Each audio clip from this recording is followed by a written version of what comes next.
Aunt Jennifer's Tigers by Adrienne Rich. Aunt Jennifer's tigers prance across a screen, bright topaz, denizens of a world of green. They do not fear the men beneath the tree. They pace in sleek, chivalric certainty.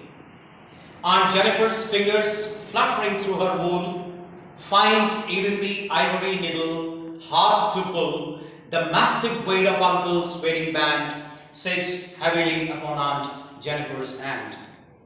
When Aunt is dead, her terrified hens will lie, still ringed with the ordeals she was mastered by. The tigers on the panel that she made will go on prancing, proud and unafraid.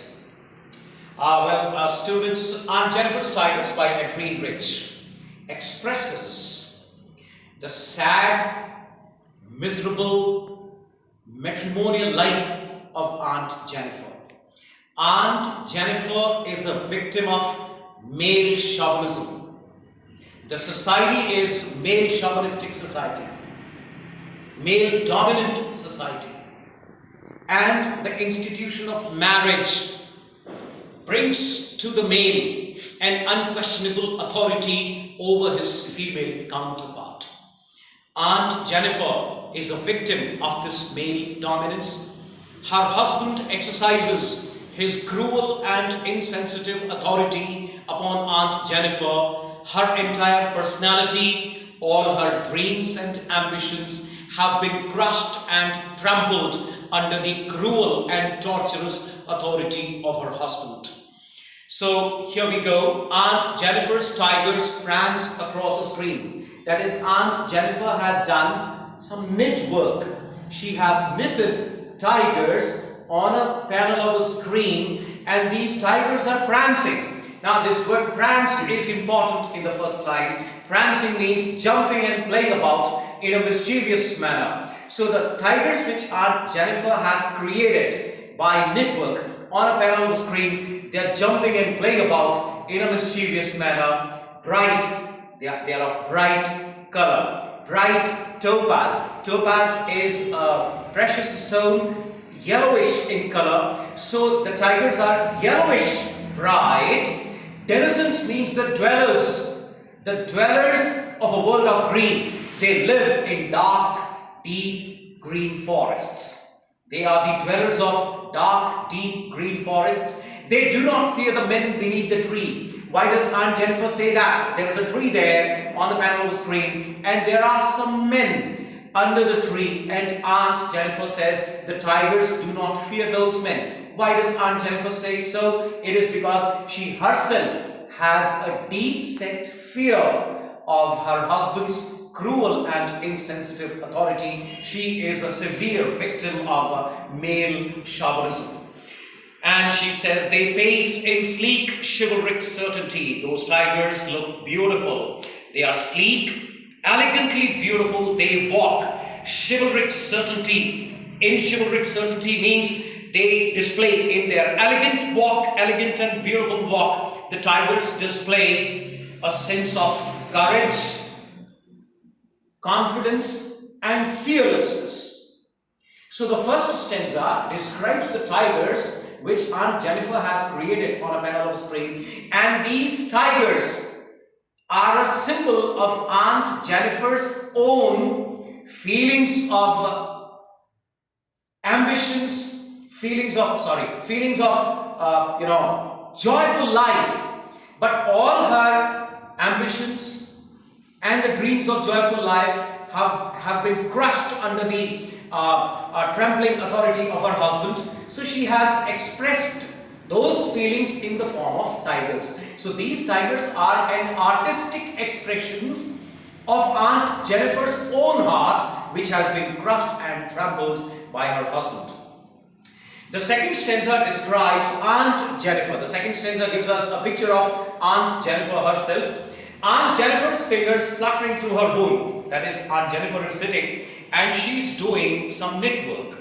She has a needle in her hand and she is doing some knit work on a panel of woolen cloth. Okay, so while she is doing this knit work, her fingers are fluttering, trembling with fear. So what's wrong with her? We'll find out.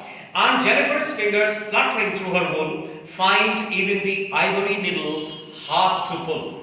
That is, while doing that knit work on a panel of woolen cloth. Although the needle is made of ivory, which indicates that it is almost weightless, there's no weight in it.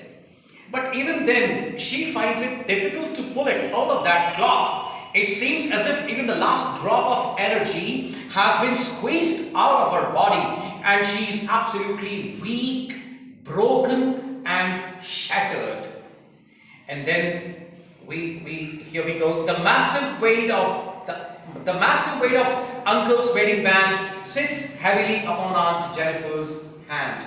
That is the reason why she finds the ivory needle hard to pull and why her fingers are fluttering. The wedding band upon her hand has become a symbol of burden. It's a symbol of torture and atrocity, which is meted out to her, which is inflicted upon her, which she is subjected to by her husband, cruel and insensitive. Her life has become so painful and miserable that her matrimony, instead of being a source of joy and happiness and togetherness, it has become a symbol of torture, misery and pain, a never-ending torture. So the massive weight of Uncle's wedding band, she's been crushed under the weight of her own matrimony because of male chauvinistic society. Sits heavily upon Aunt Jennifer's hand, that is, it has the burden of matrimony, has broken Aunt Jennifer, has shattered Aunt Jennifer completely. She is leading a sad, miserable, painful life. Now the question is, when Aunt Jennifer herself is so much painful, sad and broken and shattered, why does she create tigers which are so much in contrast with her own personality? It is because she had wanted to live the life of the tigers. She wanted to have the same spirit, to enjoy and display the same spirit in her life which is displayed by the tigers. The fearlessness, the confidence, the courage, the joy, the elegance of life. That is what she had wanted, but all these had been crushed and broken in Aunt Jennifer's heart itself. And then the last stanza of the poem integrates the two images, the tigers and Aunt Jennifer. It says, when Aunt is dead, her terrified hens will lie, still ringed with ordeals she was mastered by. That is, the weight of matrimony is so torturous, atrocious and painful. It seems as if Aunt Jennifer's has been enslaved in her matrimony forever, and she will not be able to break herself free from the chains of matrimony even when she is dead. And the ordeals, the torture, the atrocity, she will continue to suffer even after her death. Even death will not be able to liberate her from the chains of matrimony which kept her bound throughout her life and filled her life with sadness, pain and misery. She will not be able to free herself from the bondage of matrimony even after her death, and will continue to suffer even after she is dead.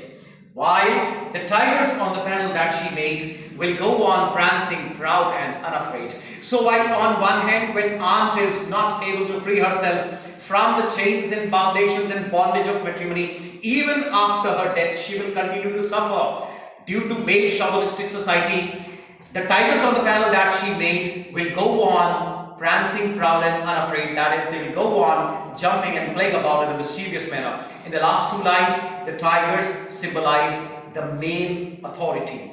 That is, when Aunt Jennifer is dead and will continue to suffer even after her death, the male, that is her male counterpart, her husband, which is symbolical of the male in the society, will go on enjoying its unquestionable authority over his female counterpart without any sense of regret, without any sense of penance. So there will be no regret on his part, and the story of torture, pain, and sufferings will continue, and the male will go on exercising his authority, unquestionable authority over his female counterpart forever, enjoying it without any sense of